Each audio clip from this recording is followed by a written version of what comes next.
বর্তমান বিজ্ঞানের এই বিস্ময়কর যুগে এসেও আপনি যদি হেরে যান, আমি মনে করি তাহলে আপনি একজন নির্বোধ মানুষ, আপনি একজন অসচেতন মানুষ, আপনি একজন মূর্খ মানুষ।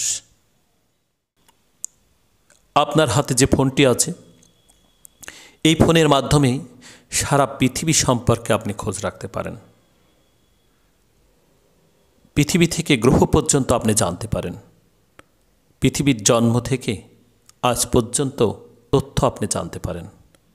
তাহলে আপনি আপনার নিজের প্রয়োজনীয় একটি যন্ত্র গ্রহণ করবেন।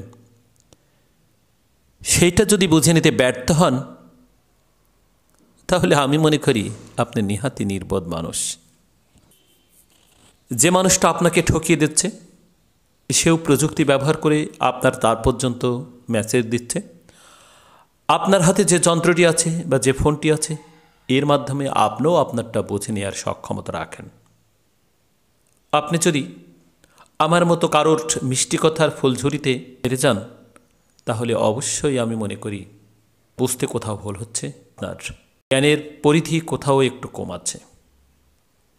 আপনি যদি আপনারটা বুঝে নিতে শিখে যান, তাহলে আমরা যারা ব্যবসা করি, যারা আপনাদের মতো মানুষকে ঠকিয়ে দেই, এটা করা কখনো কোনোভাবেই আর সম্ভব হবে না। কারণ আপনি তো সচেতন হয়ে গেছেন, আপনি তো জেনে গেছেন, আপনি তো বুঝে গেছেন, আপনি আপনারটা বুঝে নিতে শিখে গেছেন।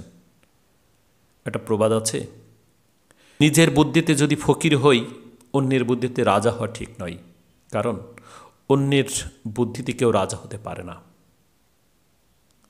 সে যদি অন্যকে রাজা হওয়ার বুদ্ধি দেয়, তাহলে সে কেন নিজে রাজা হতে পারে না? এজন্য নিজের বুদ্ধিতে, নিজের জ্ঞানী হেরে গেলেও আপনার বিবেকের কাছে আপনি প্রশ্ন রাখতে পারবেন। তাই আমি একটি কথা বারবার বলি, বিজ্ঞানের বিস্ময়কর আবিষ্কারের এই যুগে পরিপূর্ণভাবে আপনারটা বুঝে নেওয়ার মানসিকতা নিয়ে এগিয়ে আসুন। তাহলেই সুন্দর বাংলাদেশ আমরা সম্মিলিত উপহার দিতে পারব।